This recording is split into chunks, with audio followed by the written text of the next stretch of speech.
ॐ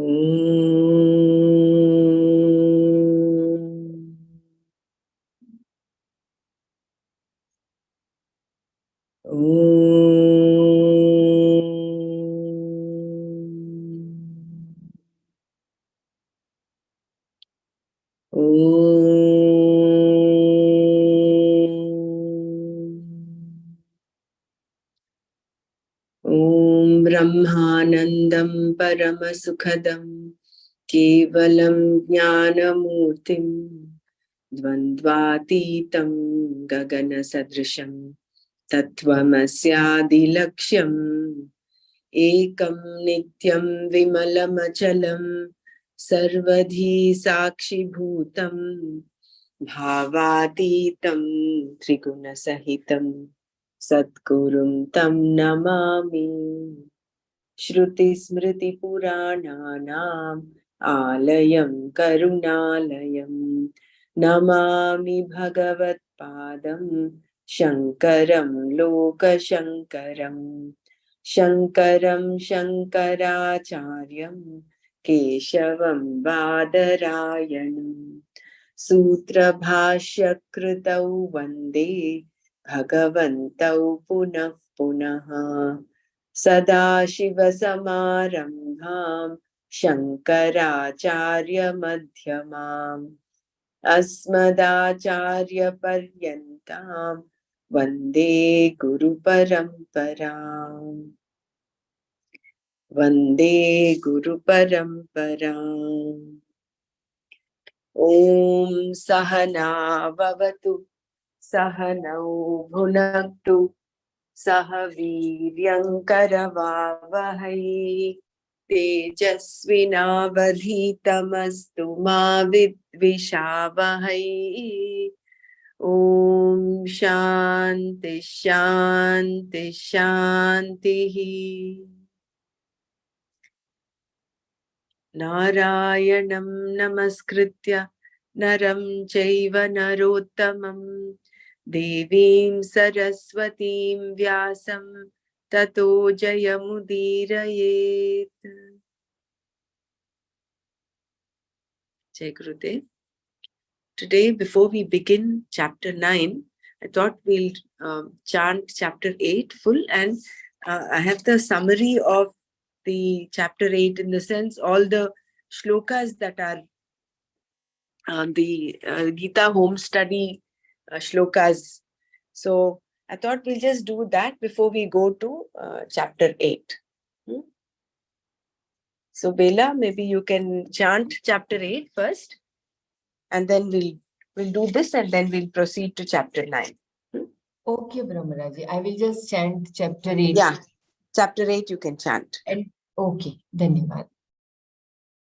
ओम श्री परमात्मने नमः.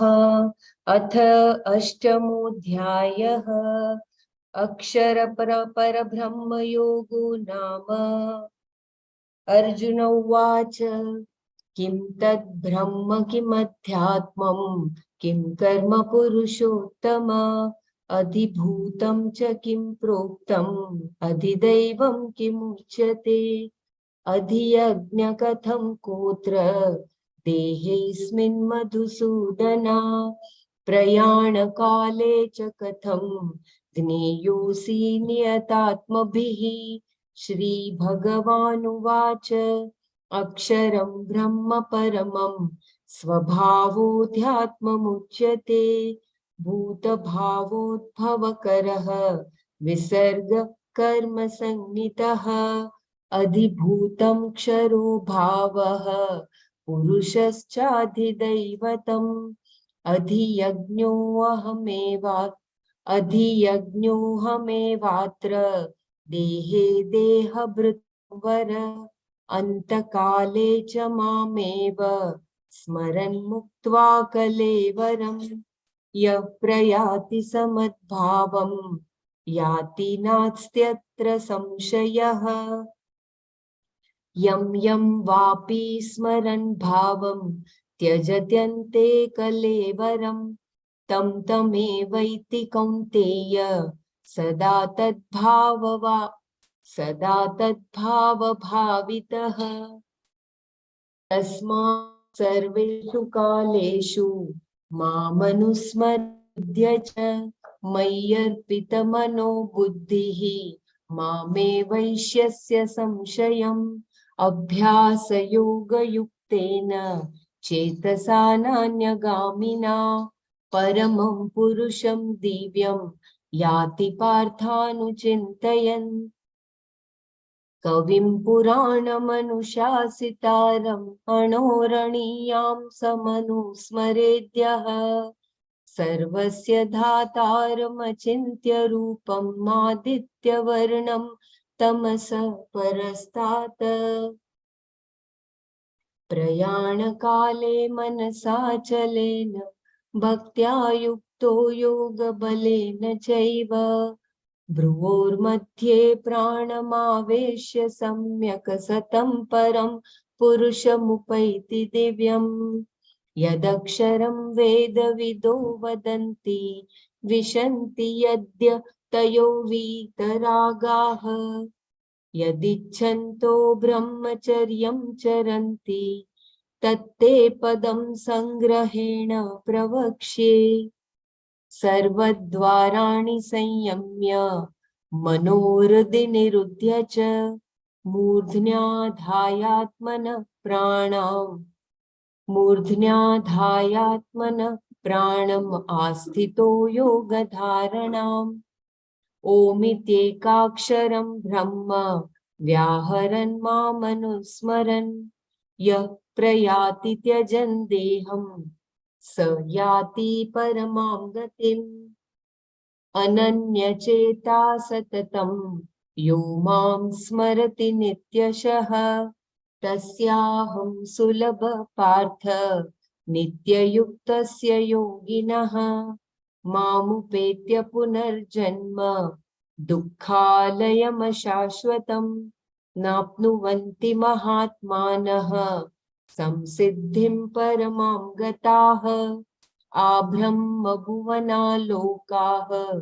पुनरावर्तिनोऽर्जुन मामुपेत्य तु कौन्तेय पुनर्जन्म न विद्यते सहस्रयुगपर्यन्तं महर्यद्ब्रह्मणो विदुः रात्रिं युगसहस्रान्तां ते होरात्रविदो जनाः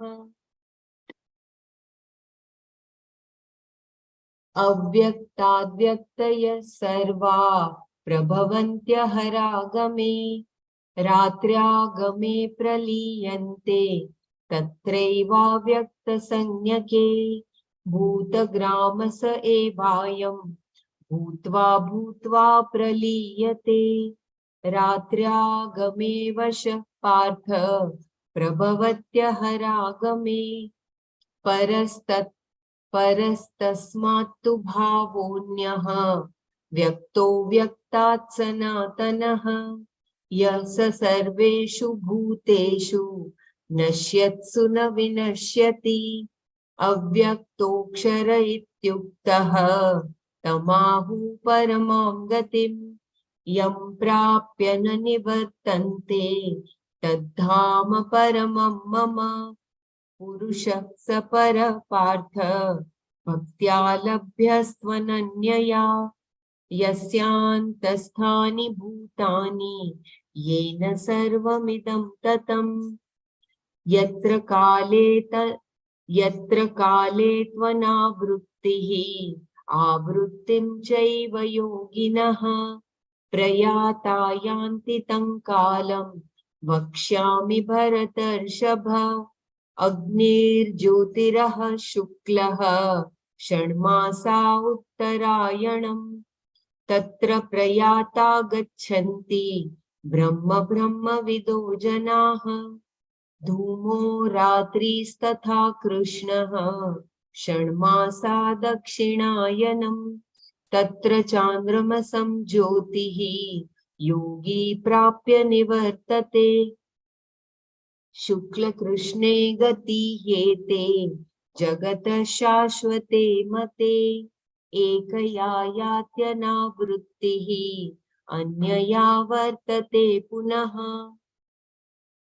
नैते श्रुतिपार्थ जानन योगी मुह्यति कश्चन तस्मात् सर्वेषु कालेषु योगयुक्तो भवार्जुन वेदेषु यज्ञेषु तपस्सु चैव दानेषु यत् पुण्यफलं प्रदिष्टम् अत्येति तत्सर्वमिदं विदित्वा योगी परं स्थानमुपैति चाद्यम् ॐ तत्सदिति श्रीमद्भगवद्गीतासु उपनिषत्सु ब्रह्मविद्यायां योगशास्त्रे श्रीकृष्णार्जुन संवादे अक्षर परब्रह्म योगो नाम अष्टमोऽध्यायः ॐ तत्सत् अथ नवमोऽध्यायः राजविद्या राजगुह्ययोगो नाम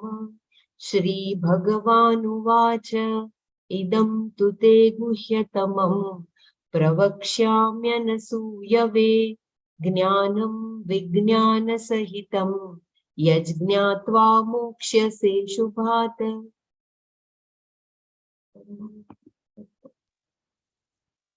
Jai Gurudev. I have posted the Gita Dhyana summary, the Gita home study summary of chapter 8 in the group. We'll just read through the meanings of the shlokas, and then after that we'll go to chapter 9. Arjuna said, "What is that Brahman? What is centered on the self? What is karma, O Purushottama? What is spoken of as centered on the beings? And what is it that is said as centered on the gods? O Madhusudana, how and who is that which is centered on ritual here in this body? And at the time of death, how are you known by those whose minds are steady?" Sri Bhagavan said, Brahman is limitless and not subject to change. Its manifestation, centered on the body, is called Adhyatma, the Jiva. What is known as karma is an offering, which causes the production of bodies for the beings. O the most exalted one among those who have a body, what is centered on the beings is the one subject to decline, and what is centered on the Devata is Hiranyagarbha. Here in this body, I alone am what is centered on ritual. And at the time of death, the one who departs, giving up the body, remembering me alone, he gains my nature. Regarding this, there is no doubt. O son of Kunti, at the time of death, remembering whatever thing he gives up the body, being always in that state, that alone he reaches. Therefore, remember me at all times and fight. Being one whose mind and intellect are offered unto me, you will reach me alone. There is no doubt. O Partha, the one reflecting as he was taught, with a mind endowed with the practice of yoga, with a mind that does not stray to anything else, he reaches the limitless, self-effulgent person. The one who contemplates upon the one who is omniscient, the most ancient, who rules, subtler than the subtlest, ordainer of all, whose form cannot be conceived of, who is effulgent like the sun, who is beyond ignorance and knowledge. He goes to the limitless, self-effulgent person. At the time of death, with a steady mind, endowed with devotion and the strength gathered by yoga, indeed, placing the breath properly between the brows, he reaches that limitless, effulgent person. I will tell you briefly about that end, which does not decline, about which knowers of Veda talk about, which the renunciates, free from desire, enter, desiring which they follow a life of study and discipline.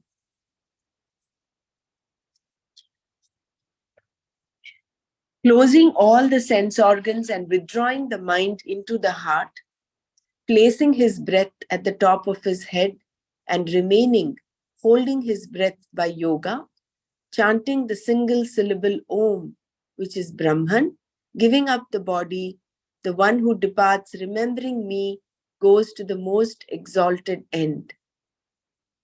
O Partha, the one who has a mind that sees no other, who remembers me constantly for a length of time, for that yogi who is always united with me, I am easily gained. Having reached me, the wise men do not gain another birth, which is the abode of misery and is finite. They have reached the ultimate success. O Arjuna, all the worlds where beings exist, up to the world of Brahmaji, are of the nature of those from which one will return. However, having reached me, O son of Kunti, there is no rebirth. Those people who know about the day and night know that a day of Brahmaji has a measure of 1,000 yugas and a night of Brahmaji a measure of 1,000 yugas. At the beginning of the day, all things that are manifest arise from the unmanifest. At the beginning of the night, they resolve in that which is called unmanifest. That is indeed this group of beings which, having repeatedly come into being, necessarily dissolves when the night of Brahmaji comes, O son of Partha, O son of Pritha. Sorry, Dr. Brahmana, this, I'm not sure, I just joined, the screen is not moving at all. I'm wondering No, I'm just reading the summary. The script has been posted in the WhatsApp group. You can follow that. Okay, we're on the shloka 18. 18? 19. In that I posted, just scroll up and then you will get. This is only the summary of all the shlokas as compiled by Nana. He's compiled all of these shlokas. So I'm just reading the summary before we go on to chapter 9. Okay, great. Thanks. Shloka 19. That is indeed this group of beings which, having repeatedly come into being, necessarily dissolves when the night of Brahmaji comes, O son of Pritha. When the day comes, it necessarily arises. But distinct from that unmanifest is another unmanifest, which is existent and eternal, that is not destroyed when all beings are destroyed. The unmanifest that was spoken of as the one that is not subject to destruction, that they say is the highest end. That abode of mine, gaining which people do not return, is the highest. That Purusha is the limitless, O Partha, but can be gained by a devotion in which there is no other. He is the one in whom all the beings have their being, the one by whom all this is pervaded. O foremost of the Bharata family, I will tell you what is the time or route of no return, and also the time route of return by which the departed yogis go. Where, in which path, the god of fire or time, the god of light or time, the god of the day, the god of the fortnight of the waxing moon, the god of the 6 months of the sun's travel towards the north are present, departing there. Through that path, meditators of Brahman go to Brahmaloka. The yogi traveling by the route where the presiding deity of smoke, similarly the god of night, the god of the dark fortnight, and the god of the 6 months when the sun is traveling south are present, having gained the world of the moon, returns. All is well known. These two parts of the world, the bright and the dark, are considered eternal. By the one path, one goes to a place of no return. By the other, one returns. Knowing these two paths, O Partha, a yogi is not deluded.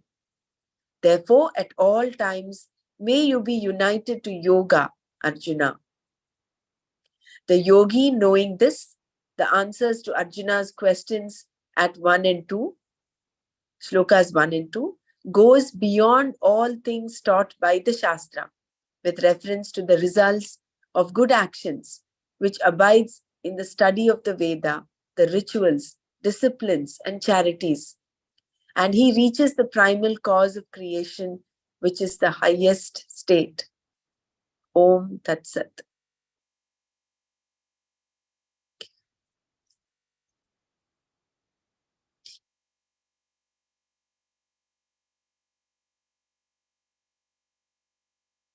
I think you can begin chapter 9 now, Bela. Astu.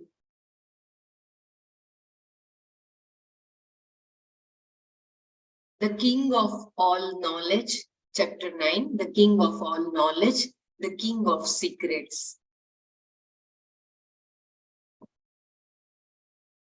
In the previous chapter, a number of topics were discussed, ending with the gain of Brahmaloka and the possibility of Krama Mukti.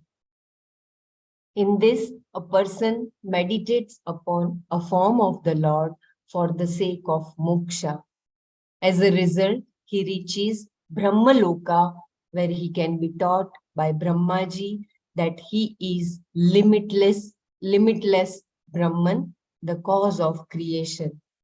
Knowing that he is free, he does not come back.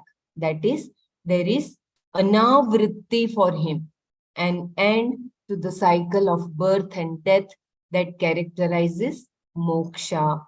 That is possible only with the knowledge that I am Brahman. Only then is there no longer an individual, an entity that can assume body and travel. All this was pointed out, since one may conclude that by meditation upon the Lord Saguna Brahma, one gains moksha, though not in this life. To show that there is no such thing, Bhagavan reveals here that mukti is always immediate. This has to be said explicitly to eliminate any notion that by going to heaven one will gain liberation. For that purpose, Bhagavan begins the 9th chapter of the Gita with the following verse.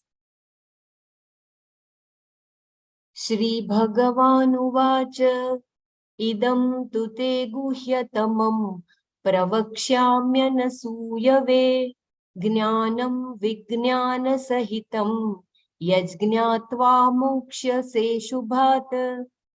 Shri Bhagavan, the Lord, Uvacha said, to, whereas, idam, this, guhyatamam jnanam, most secret knowledge, vijnana sahitam, together with immediate knowledge, te anasuyave, to you who are without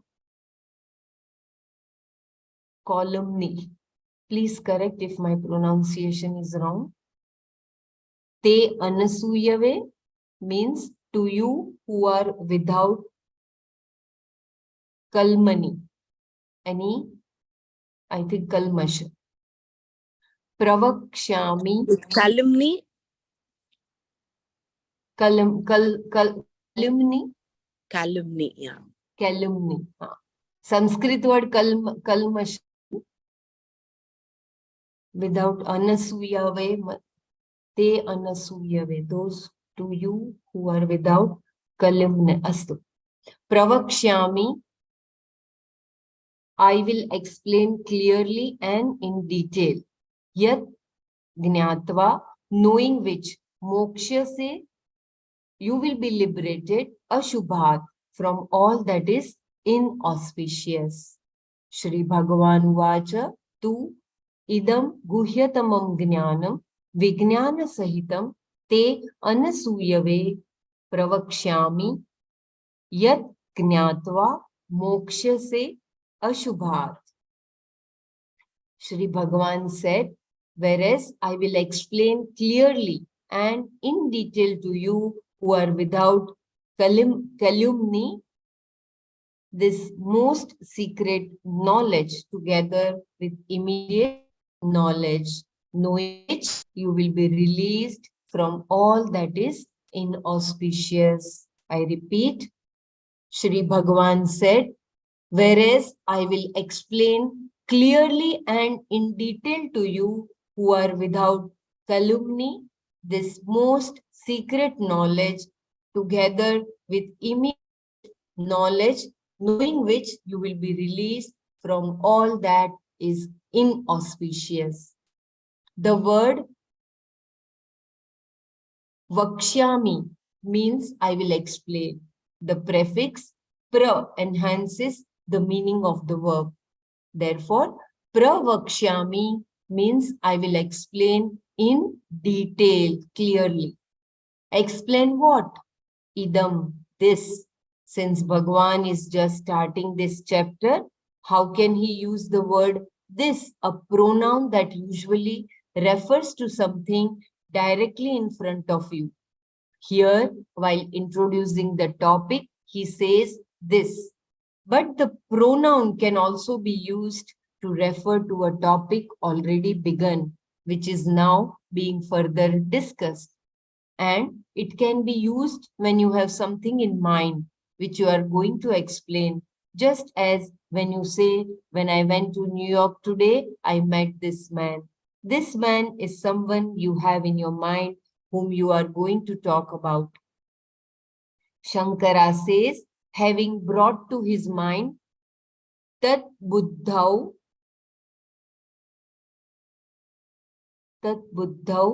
sannidhi kritya. What he is going to tell has already crystallized in his mind. Idam is Brahma Jnana, the knowledge of Brahman that was unfolded from the second chapter through to the 8th and is now going to be elaborated further. Bhagwan is saying, I am going to tell you what I have already talked about before, knowing full well what he is going to talk about later in this chapter. The word tu distinguishes this knowledge as immediate. The word tu indicates that he is distinguishing the topic he is now introducing from the one he has just discussed, Brahmaloka Prapti, and the subsequent gain of the knowledge Krama Mukti. To distinguish that kind of accomplishment from this, he uses the word tu.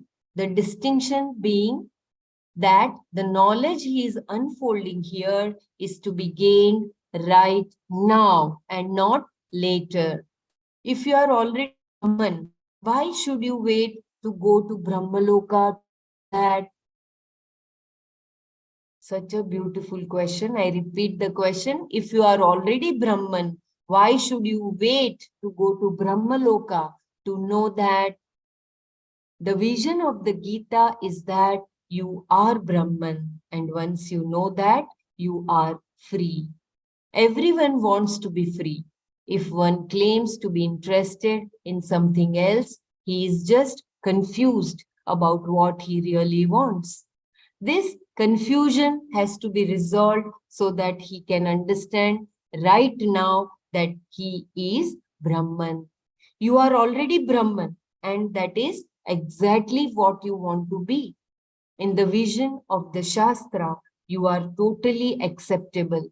If you think that you are not, it is a mistake, and to correct that, knowledge is necessary. If you are already Brahman, postponement of the gaining of this knowledge is silly. It is like a rich person who wants to be rich, not knowing that he has great wealth. To be rich, he has only to know that he is rich. Anything else postpones it. Between who he wants to be and who he is, the ideal and the actual. What is the distance? There is no physical distance, nor is there any temporal distance. He will not become rich later. he is already rich, nor is the rich person away from him. The only thing separating him from being rich is ignorance. That has to be removed. Right now you are Brahman. Why should you postpone knowing that by making efforts to go to Brahmaloka and gain this knowledge there? If you want to do a few things here, like making some money, etc., my question would be, why do you want that money? If you say it is for some security, some happiness, I say that is exactly what Brahman is. You first discover that you are secure and happy, and you can also earn money happily. Otherwise, after earning money, you will discover that you are still unhappy. So, solve the problem of being unhappy and then happily do whatever you want. I repeat, so solve the problem of being unhappy and then happily do whatever you want. So you have to solve this problem first. You have to understand that you are Brahman. You are what you are seeking. This is the significance of the word tu. It distinguishes this knowledge that Bhagavan is now going to talk about as something to be gained right now. Please let me know if you want me to read any paragraph again. Shankara explains that this clear knowledge is the only means for immediate liberation. It is simple knowledge. There is no experience involved here, no particular condition to be achieved. He quotes a number of Shrutis and Smritis to describe the knowledge distinguished by the word tu, a knowledge that is the direct means for freedom. Sakshat Moksha Prapti Sadhana. It was said earlier, Vasudevah Sarvam Iti. All that is there, all that is here is nothing but Vasudeva, the Lord. That is Vasudeva, right? It's because the A has the bar on top. Kshamedam. Vasudevah Sarvam Iti. All that is here is nothing but Vasudeva, the Lord. That is chapter 7, verse 19. I will just take an opportunity to read that 19th shloka. Bahunam janmanamante jnanavan mam prapadyate Vasudeva sarvamiti sa mahatma sudurlabha.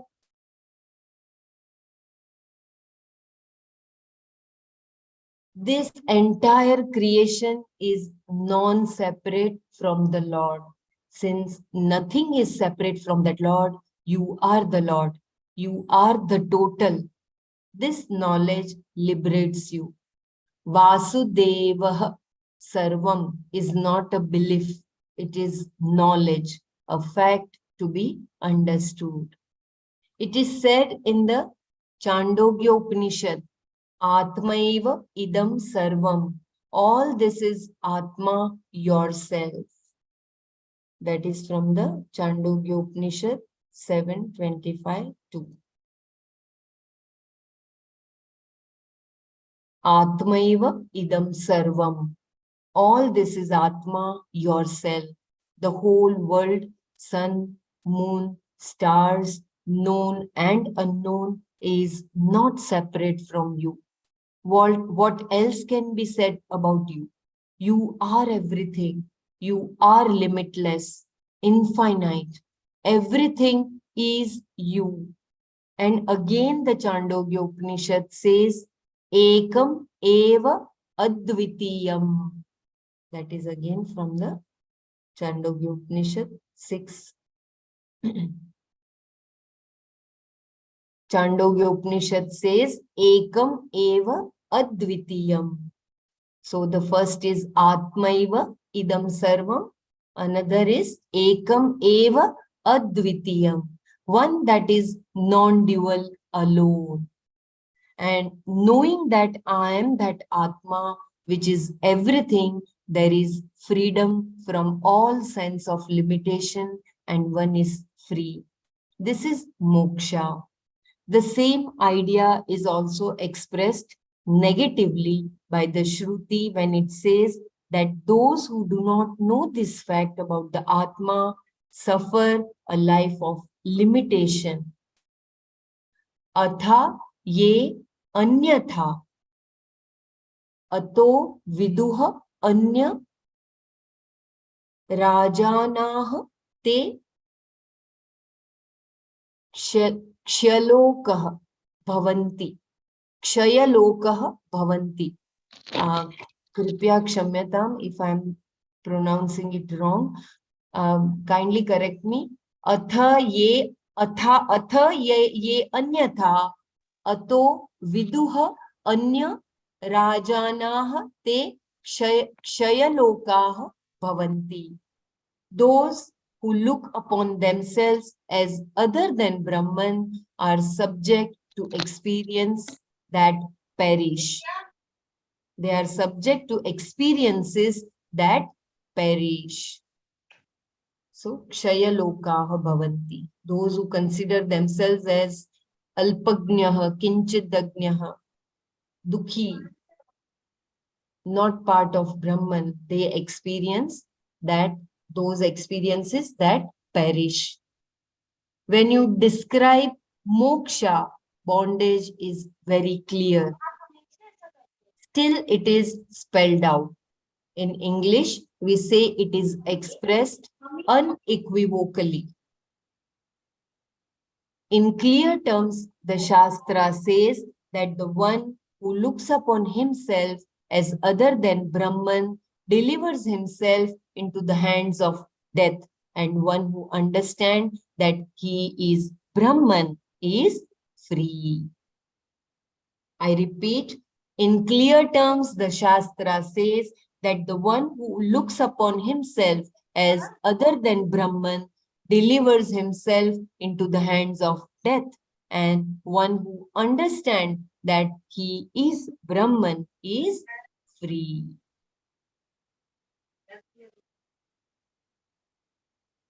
Somebody is unmuted by mistake. Kindly mute yourself. This knowledge alone is the direct means for moksha, nothing else. Not meditation, karma, attitude, or values, though all of them are indirectly helpful to gain a mind that can grasp this knowledge. I repeat, there was a breaking of voice. This knowledge alone is the direct means for moksha, nothing else. Not meditation, karma, attitude, or values, though all of them are indirectly helpful to gain a mind that can grasp this knowledge. As rightly mentioned in the end of the 8th chapter, preparation of the mind, Bhagavan said so. The meditation, karma, attitude, or values, they can indirectly be helpful to gain that mind which is ready to grasp this Brahma Jnana. As even fuel, vessels, and so on are all needed for cooking, though all of them together cannot cook. For that, you require fire. Similarly, for liberation, the direct means is the knowledge, I am Brahman. Similarly, for liberation, the direct means is the knowledge, I am Brahman. Hence, Shankara says, clear knowledge is the direct means for gaining liberation, not anything else. In knowledge, preparedness is what accounts for whether that knowledge takes place or not. The equation 1 + 1 = 2 is impossible for an infant to understand because he is not yet prepared. For the knowledge that I am Brahman to sink in, the preparation that is required is a certain maturity or assimilation of the experiences of life. So beautiful. Who is qualified? Therefore, Krishna says here, Arjuna te anasuya idam pravakshyami. Arjuna, unto you who is free from asuya, I will tell you this clearly. The word asuya has no real equivalent in English. The definition of this word in Sanskrit is Guneshu dosha darshanam. See defect where there are virtues. Saying of a great man that he is lame is asuya. It is an expression of not being able to accept qualities or Bela, there is a lot of break of voice. Can you just repeat what you said? Yeah. Yeah, sorry. Yeah. I'm not getting any notification, so I'm continuously reading. Kindly let me know. Yeah. So I repeat from the before paragraph as well, previous paragraphs as well. I will just repeat from the previous paragraph. When you describe moksha, bondage is very clear. Still, it is spelled out. In English, we say it is expressed unequivocally. In clear terms, the Shastra says that the one who looks upon himself as other than Brahman delivers himself into the hands of death, and one who understands that he is Brahman is free. This knowledge alone is the direct means for moksha, nothing else. Not meditation, karma, attitude, or values, though all of them are indirectly helpful to gain a mind that can grasp this knowledge. As even fuel, vessels, and so on are all needed for cooking, though all of them together cannot cook. For that, you require fire. Similarly, for liberation, the direct means is the knowledge I am Brahman. Hence, Shankara says, clear knowledge is the direct means for gaining liberation, not anything else.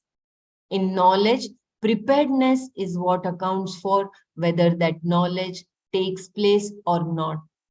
The equation 1 plus 1 equal to 2 is impossible for an infant to understand because he is not yet prepared for the knowledge that I am Brahman to sink in. The preparation that is required is a certain maturity or assimilation of the experiences of life. Please remember, this is very, very important sentence. I repeat, for the knowledge that I am Brahman to sink in, the preparation that is required is a certain maturity or assimilation of the experiences of life. Who is qualified? Therefore, Krishna says here, Arjuna te anasuyave idam pravakshyami. Arjuna, unto you who is free from asuya, I will tell you this clearly. The word asuya has no real equivalent in English. The definition of this word in Sanskrit is Guneshu dosha darshanam, seeing a defect where there are virtues. Saying of a great man that he is lame is asuya. It is an expression of not being able to accept good qualities or accomplishments in others. This is one of the worst problems a person can have. Karna, there is a footnote. Refer to footnote on page 61, volume 1. Oh.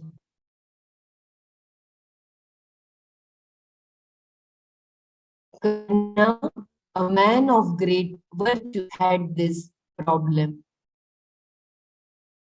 Even Even though he had all the princely qualities, because he thought he was the son of a driver, he suffered from a complex which expressed itself as asuya. Arjuna had no such complex and therefore no such problem. So he is called Anasuya. Anasuya. Wherever there was some good quality, he recognized it, always giving a qualified person his due. He accepted him without asuya. Absence of asuya represents all other qualities which Bhagwan is going to talk about in the 12th and 13th chapters. Advesha, Advesha, Amanitva, Adambitva, Ahimsa, Kshanti, Arjavah, etc.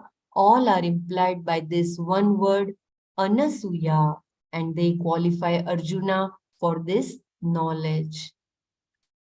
I request all of you to recall our dear Nanaji had beautifully explained this word or this quality of Arjuna by narrating that one story where Duryodhana and the Yudhishthira and those 5 Pandavas, they were asked to find out one good person from the Hastinapur, and Duryodhan could not find a single one, and Yudhishthir and others, they were asked to find one bad person from Hastinapur, and surprisingly from the same place Yudhishthir could not find a single person who was bad.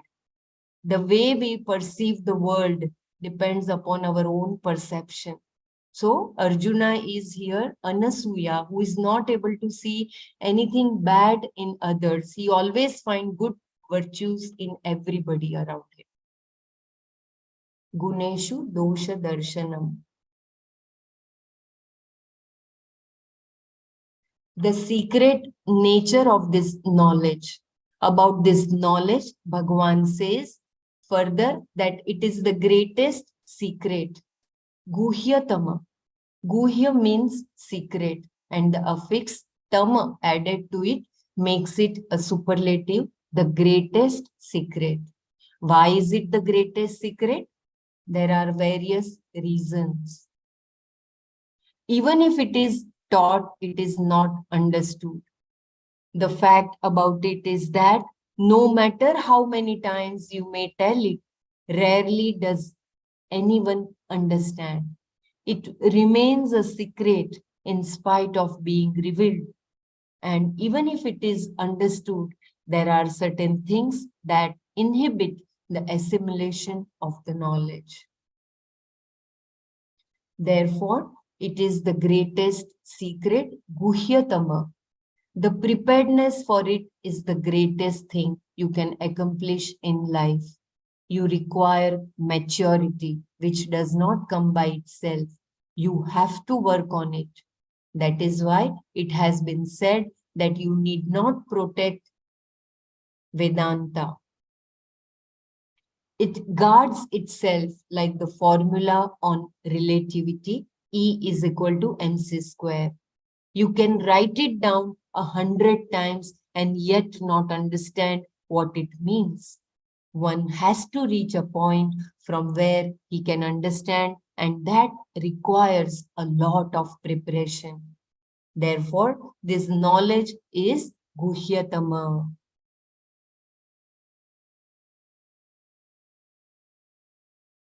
I repeat this line once again. Therefore, it is the greatest secret, Guhyatama. The preparedness for it is the greatest thing you can accomplish in life. You require maturity, which does not come by itself. You have to work on it. That is why it has been said that you need not protect Vedanta. It guards itself like the formula on relativity, E is equal to mc square. You can write it down 100 times and yet not understand what it means. One has to reach a point from where he can understand, and that requires a lot of preparation.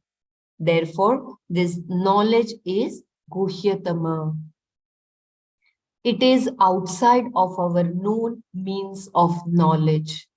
Another reason it is the most secret, guhyatama, is that it is not something that can be gained by our known means of knowledge like perception or inference or by our experience. There are two types of perceptions. Perceptions by the sense organs, indriya pratyaksha, and witness perception, sakshi pratyaksha, which is a direct perception by the mind. Seeing the printed word on the page is perception through a sense organ, indriya pratyaksha. The conditions of your mind, like sukha, dukkha, are known by you as a witness, the sakshi. That the witness that witnesses everything is Brahman, is not a perception of either of the above, not pratyaksha. It is not an object of experience, that is perception through a sense organ or a perception directly by the mind. Nor is it a matter of matter for inference.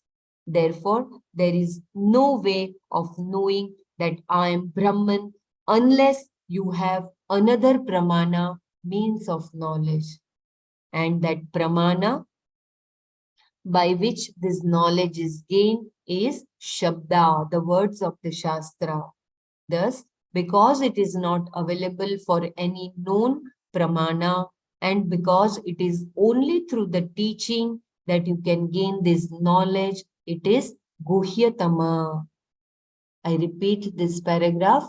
It is outside of our known means of knowledge. Another reason it is the most secret, Guhyatama, is that it is not something that can be gained by our known means of knowledge like perception or inference or by our experience.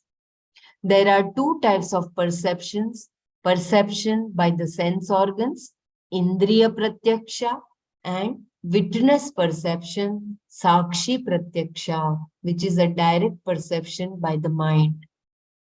Seeing the printed word on the page is perception through a sense organ, Indriya Pratyaksha.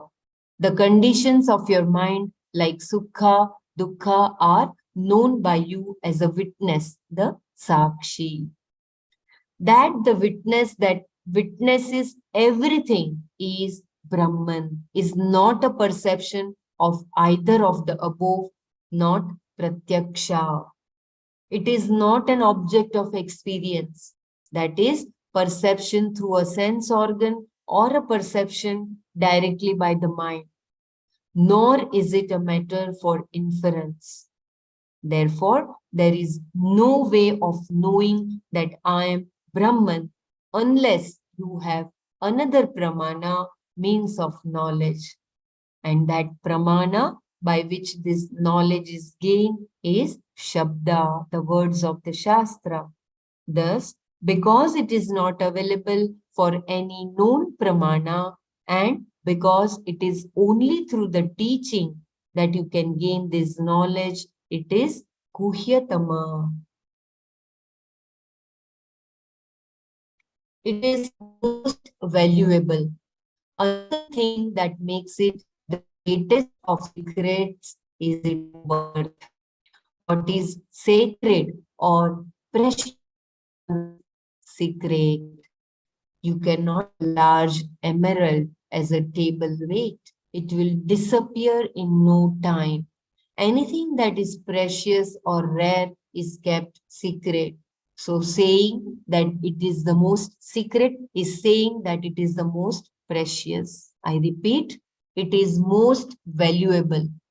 Another thing that makes it the greatest of secrets is its worth.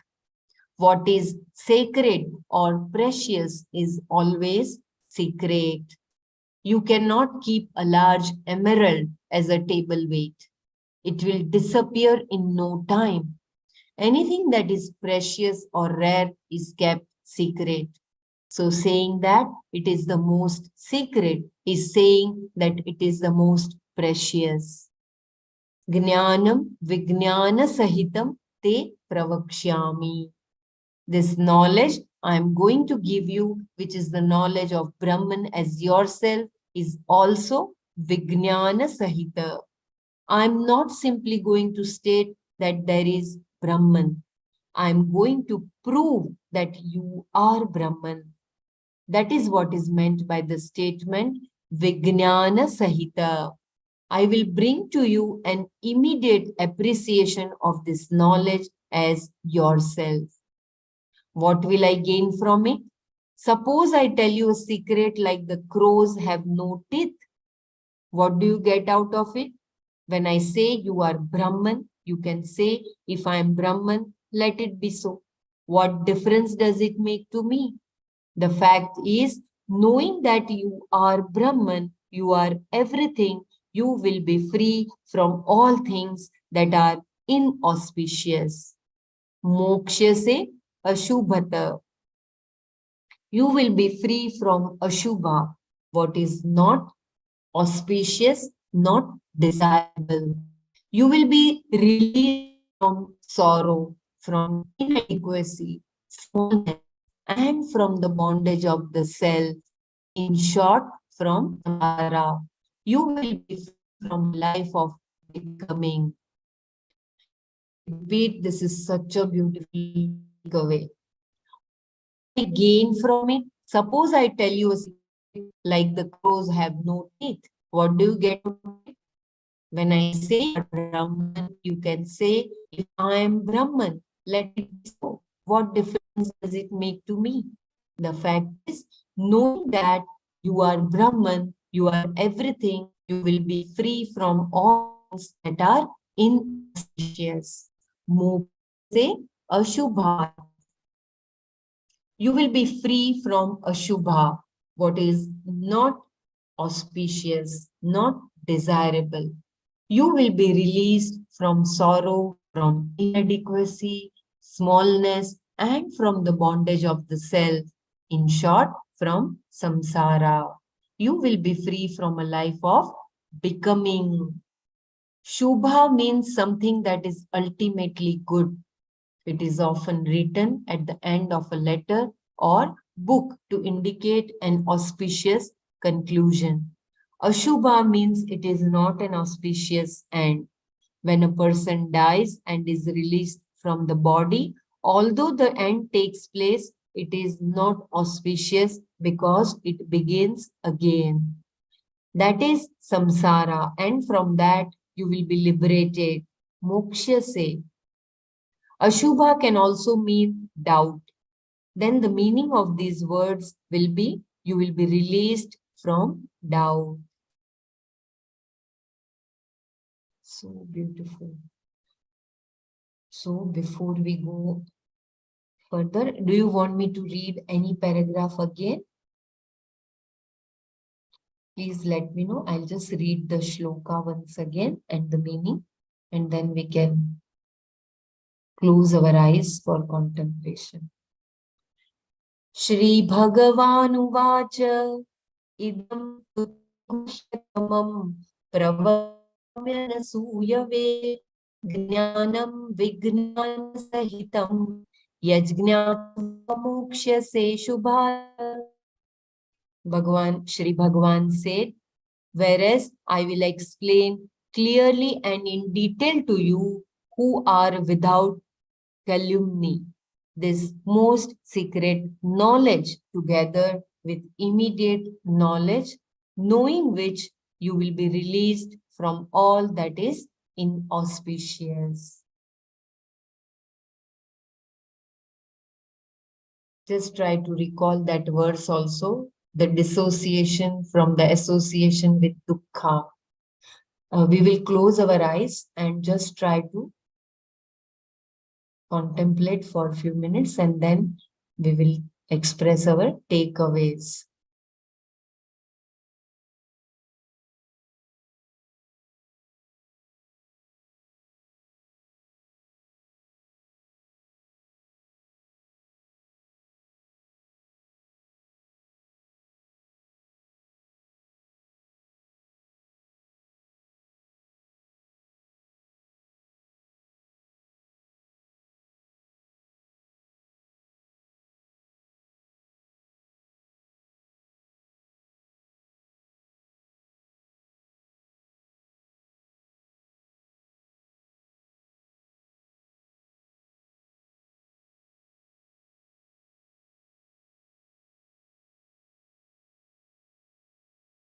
Hari Om. May I request Brahmaraji or to take away the session now?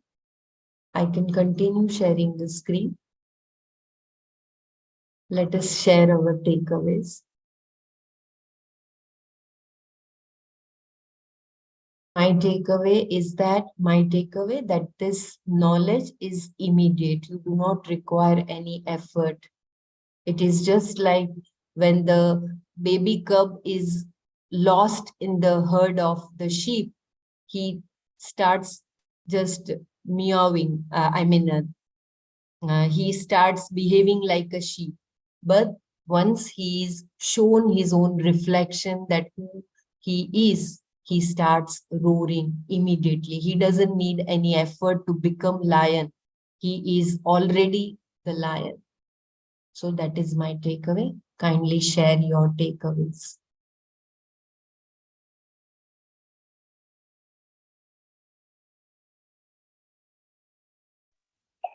Yeah. Thank you, Bella. Very good.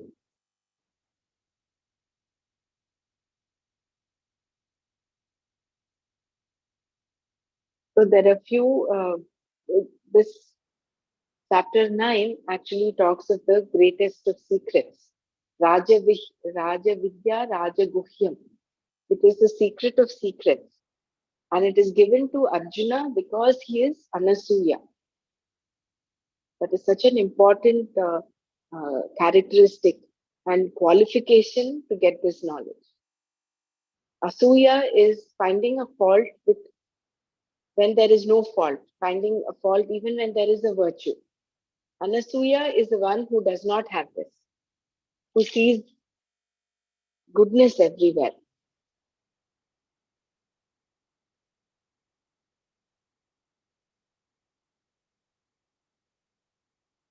And this is a secret because it is it is the highest knowledge. It is not only the highest, but it is also the easiest. It actually, like how Bela very beautifully said, that doesn't require any effort. But then all the effort that is required is in preparing the mind, is in bringing your mind to that state of emotional maturity. And that example of keeping the emerald on the tabletop as a weight, it will in no time disappear. So there are certain things that are kept secret because they are precious. And this knowledge, because it is the knowledge of the self, is therefore a secret. It has not to be given to everyone and anybody. Unless you have that purushartha, unless you have that moksha purushartha, it is not just kept up for sale. Anyone can come and take. No, you need that qualification. Only then will this be revealed layer by layer. So everybody else can share. I liked one sentence that said, no, you are Brahman till you don't conclude you are not Brahman. So till that time, you have to इंट्रोस्पेंस उस पे आपको ध्यान ले जाना है कि आप ब्रह्म ही है, सब कुछ एक ही है.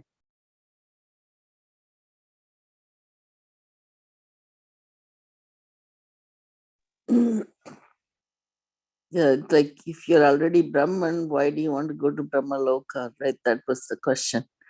So you're answering by that, I am Brahman.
Anyone else wants to share?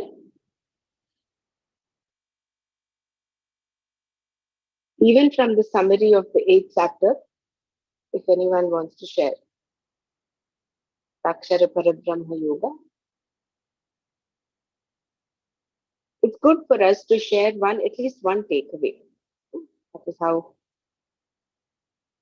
everybody else also will benefit. You will benefit also. When we express ourselves, there is also that little clarity that dawns, or maybe there is still some shade of doubt that also will get kind of resolved and clarified when we express ourselves. So I would encourage everyone to share at least one sentence.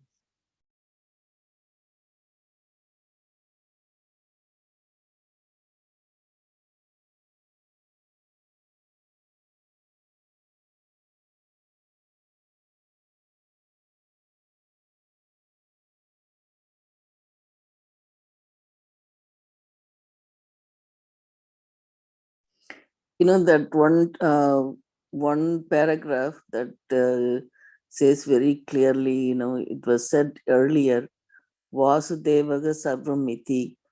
All that is here is nothing but Vasudeva, the Lord. The entire creation is non-separate from the Lord.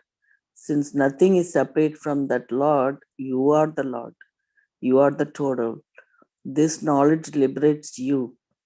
Vasudevaga Sarvam is not a belief, it is knowledge, a fact to be understood. It's so nicely said in this Vasudevaga Sarvamiti. But that's not in this particular, but it said Jnanam Vijnana Sagitam. Yajnatva Moksha Sesava.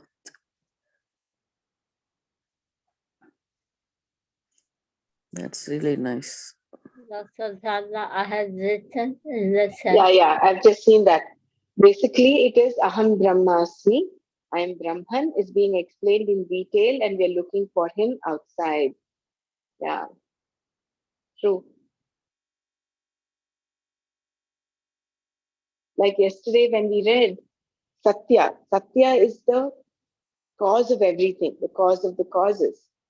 And when any product that comes out of Satya is Mithya. So this Mithya Jagat, which is a creation of Satya, of the Brahman, is pervaded by Brahman. Therefore, this Vasudeva Sarvamiti, Sarvam Idam Brahma, that it runs in and through. It's just that we are not able to perceive that. And it is not, this knowledge is not pratyaksha, it is not something that you can read. It is not something that you can, imagine. It is direct knowledge.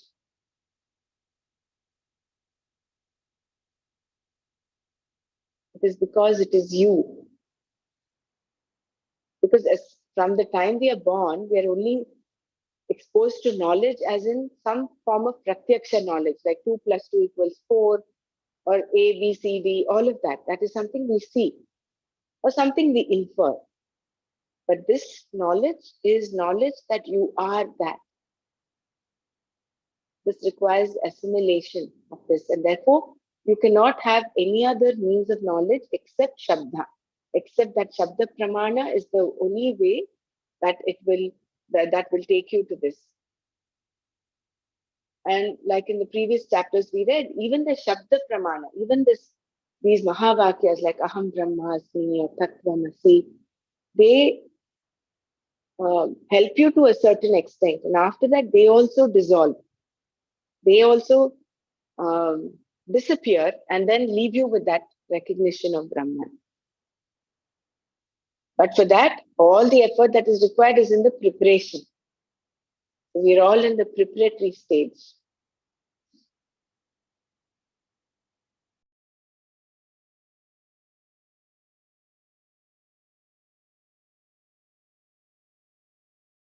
I have one question. The sentence Brahma Satya Jagat Mithya, and Mithya and Asatya is same. Is the Mithya and Asatya both words are synonyms, or there is some difference in that?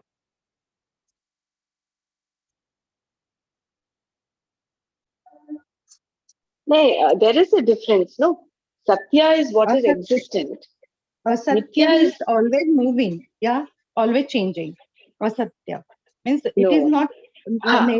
or ever. It is never ever. Means it will be never last for long. Asatya. And You're Mithya talking is of also like Asatya. No, no. I think Asatya. there is Yeah, a I'm mistake. saying. Yeah, Yeah, yeah, yeah. yeah. Please continue. No, no. Asatya and Continue, Mithya. Sarlaji. हाँ नहीं मुझे I had a question कि Ha. asatya and mithya are same or not because sansara is Asatya. a Yeah, mithya. yeah. Because I So couldn't hear your Asatya. You're talking of asatya. A in Yeah. between. Yeah.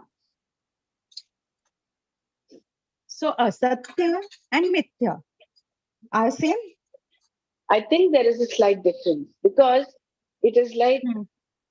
the horns. Initially, when we read that, maybe in the introduction, I can't remember where, the horns of the rabbit. The rabbit does not have horns. That is asatya. That is untruth. Okay. Hmm. Whereas mithya, there is a tinge of satya on it. See, we are able to see, perceive, feel our body. There is that tinge of satya in that. But it is not. It is just a superimposition.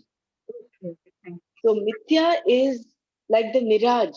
It seemingly as though has an you. existence, but Hmm. it does not. Like the son of a barren woman. There is no son of a barren woman, right? A barren woman is one who's infertile. How can she produce a son? That is asatya. Whereas mithya is like the mirage on the road, like the snake on the rope, like the whole jagat on Brahma. So there is a slight difference between asatya and mithya. Thank you. Thank you very much. Yeah. Very beautifully explained. Yeah. Renuji says mithya is mirage, which is true. Anybody else wants to share before we go to chapter 6?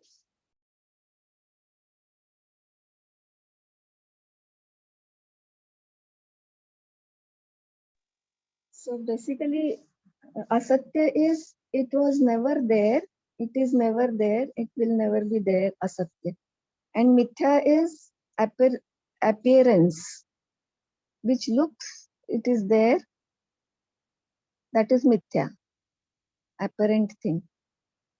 Correct. Okay. Jai Gurudev.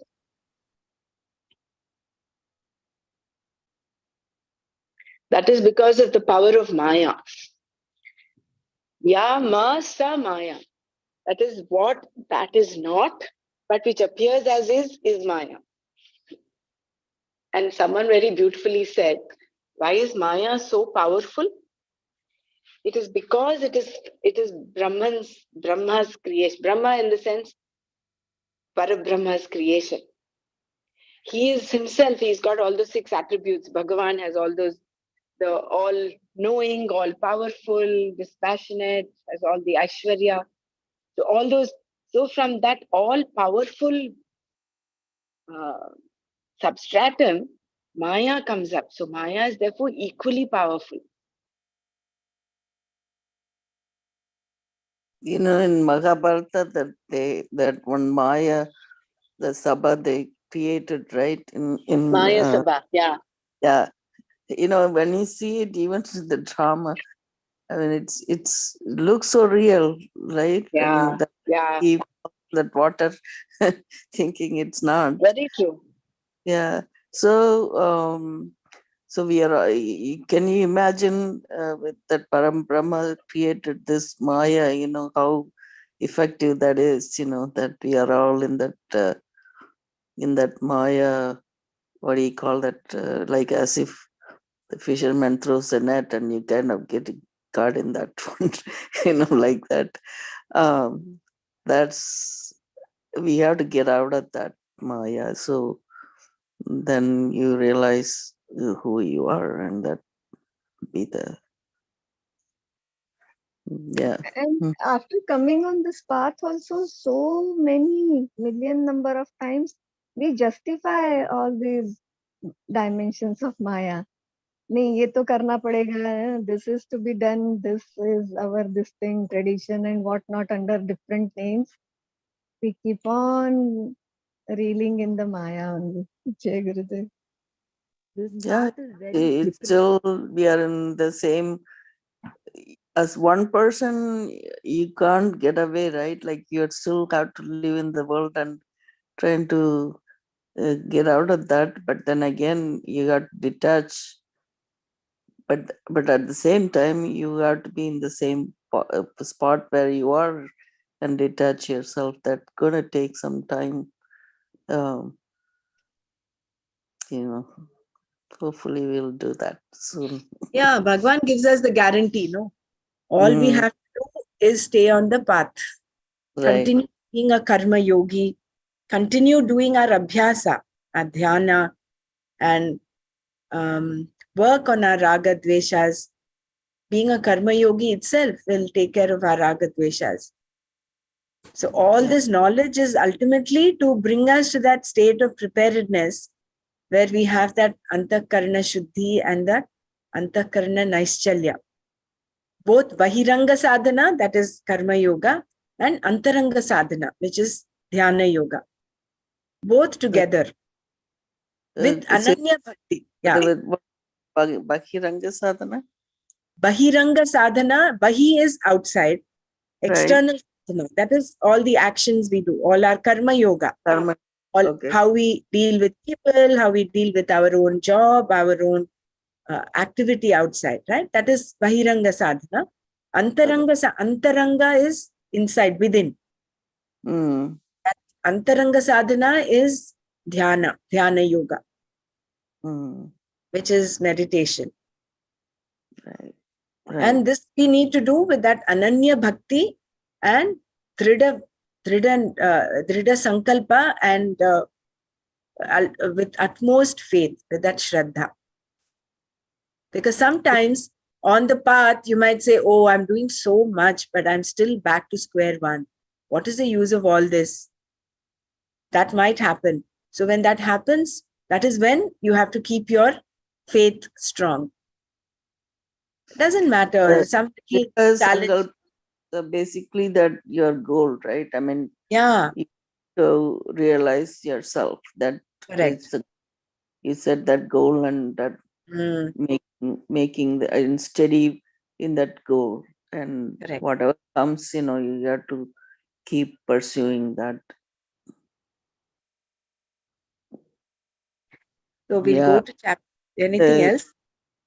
Yeah, it's clearly, it says that it's not by perception, not by objective Mm, nature and all that, so time and again it is, they're nailing it to show you, okay, this is not, you don't need to looking into that kind of aspect of realizing self. You have to take this the other path.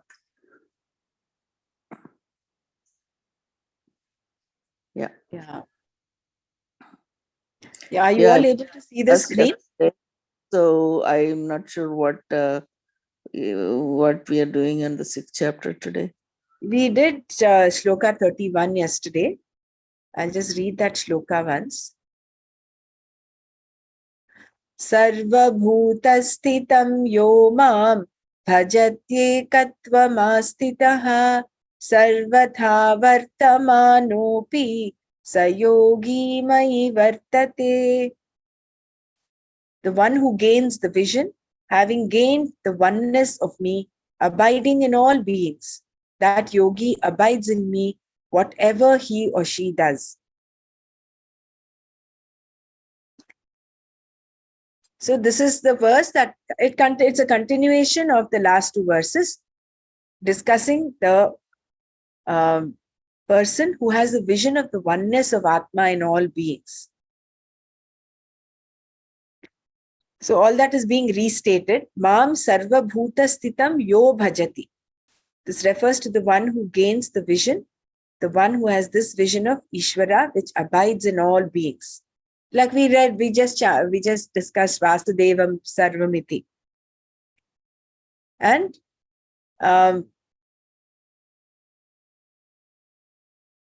however he or she may live, remains with Ishvara. Sarvatha vartamanaha api sa yogi mai vartate. So whatever he or she does, he might do anything based on his prarabdha, he might do XYZ things, but whatever he does, he is always united with me. This verse answers the question of whether, having gained the vision, it can ever be lost. So again, Swamiji says, Bhagavan says, no, once this vision is gained, it remains. And for this person who has this vision, Shastra is no longer applicable, which is what we read also learnt in the 8th chapter, the last verse. Vedeshu yajneshu tapassu chaiva daneshu yat punya phalam pradishtam atyeti tat sarvamidam viditva yogi bhavati param sthanam upaiti chadyam. So that all of that, dana, yajna, even knowledge has a kind of loses its significance when he attains the vision. So there is no moving away from me for the person who is a Jivan Mukta. This liberation, moksha, is the phala, the result of this vision, this knowledge of Atma. So when you believe in Ishvara, he is remote. That is, when you believe that the conclusion here then is that Ishvara is not something remote from yourself, from oneself. Ishvaraha na parokshaha. Paroksha is what is inferred, believed or presumed. This is exactly what chapter 9 has been talking of. It is the secret which you cannot infer, believe or see directly. You have a presumption that there is an Ishvara, which amounts to a belief because there is no verifiable truth. As long as existence of Ishvara is simply a belief, Ishvara is remote, something that exists for you indirectly, paroksha, because it is a belief. Similarly, if you say that a tree exists, but you do not directly see it, it is paroksha. For example, by seeing smoke, you can assume there is fire, even though the fire is not directly seen by you. Any object whose existence is arrived at by you through inference is called paroksha, indirectly known for you. I'm actually repeating what we did yesterday.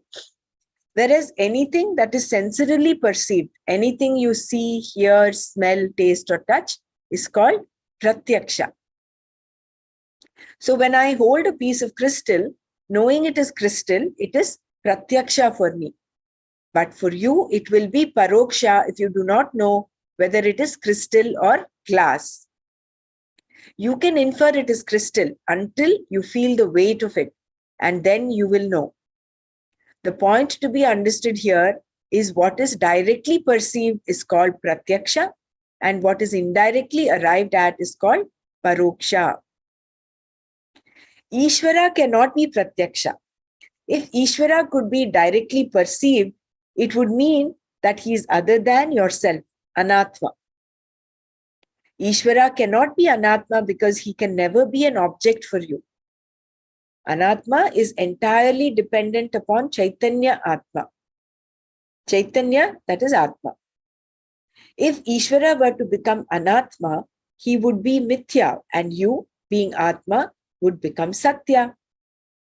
Because Ishvara cannot be Anatma, he can never become Pratyaksha, an object of your perception. Nor can he be inferred, inference being based on perception. Still, you believe that Ishvara exists, which means Ishvara is Paroksha. The person who believes that Ishvara exists is called an Astika, one who believes. And for the Astika, there is a Pramana, a Shastra, through which he or she comes to understand, comes to believe that Ishvara exists. And because you believe, you give validity to the means of knowledge, the Shastra, even though what is said is not verifiable. Because some supporting logic is available, you accept that Ishvara exists. And this belief, this acceptance is paroksha jnana, indirect knowledge. Self-knowledge is immediate knowledge. So what we are learning from the Shastra is all Paroksha Jnana. But the knowledge being discussed in this verse is not Paroksha Jnana. The one who has gained the knowledge of Atma is the one who has gained the knowledge of oneself. Such a person concludes, I am everything. There is nothing separate from me. Here, when the Lord says me, what is implied is pure consciousness, Chaitanya, which is Param Brahma, Satya Jnana Ananta Brahma. And everything else is dependent upon that. And this Satya Jnana Ananta Brahma is Atma, oneself. Because there is no difference between Ishvara, Brahman and myself, I never become Paroksha to him, nor does he become Paroksha to me.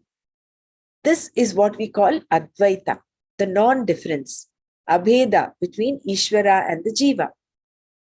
This identity between the Jiva and Ishvara, Jiva Ishvara Aikya, was pointed out in the previous verse also. Shankara also points out in his commentary of the previous verse that Atma never becomes Paroksha. Atma is always free, Nitya Mukta. There is no bondage for Atma because there is nothing other than oneself. Therefore, Krishna says, the person remains in me alone. Mai eva vartate. This means that once ignorance is no longer there, there is no question of the knowledge being lost. Knowledge of oneself, Atma Jnana, is not memory-based. Only knowledge that is memory-based can be forgotten. Whatever you have, you can always lose. Memory is for me, Atma, because memory is something I have, I can lose it. But here, what is known is myself alone.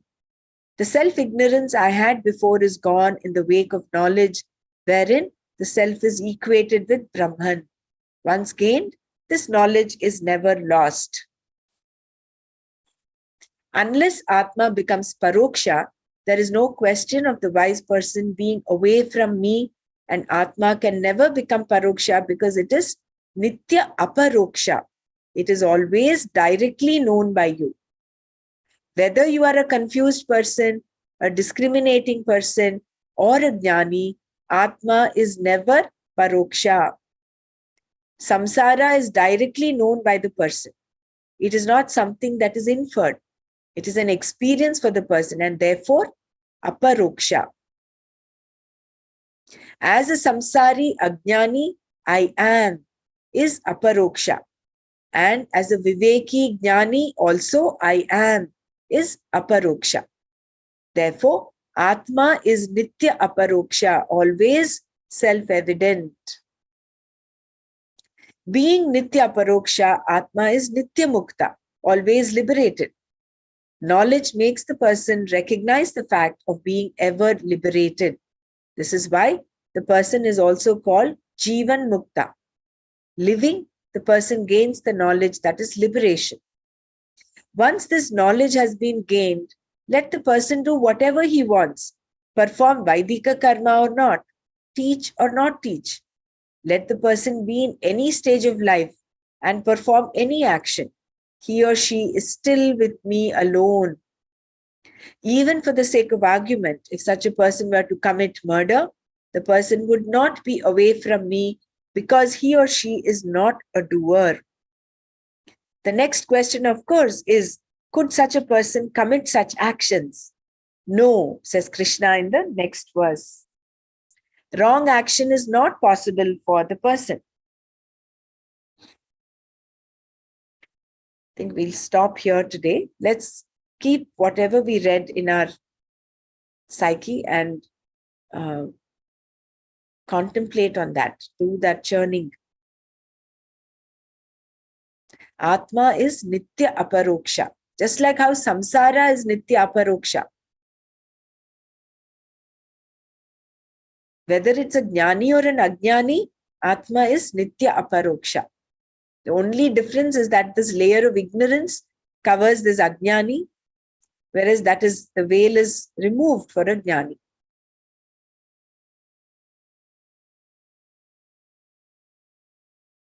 Om Loka Samasta Sukhino Bhavantu. Om Shanti Shanti Shantihi. Om Tat Sat Shri Krishnarpanamastu. Jai Gurudev. Thank you.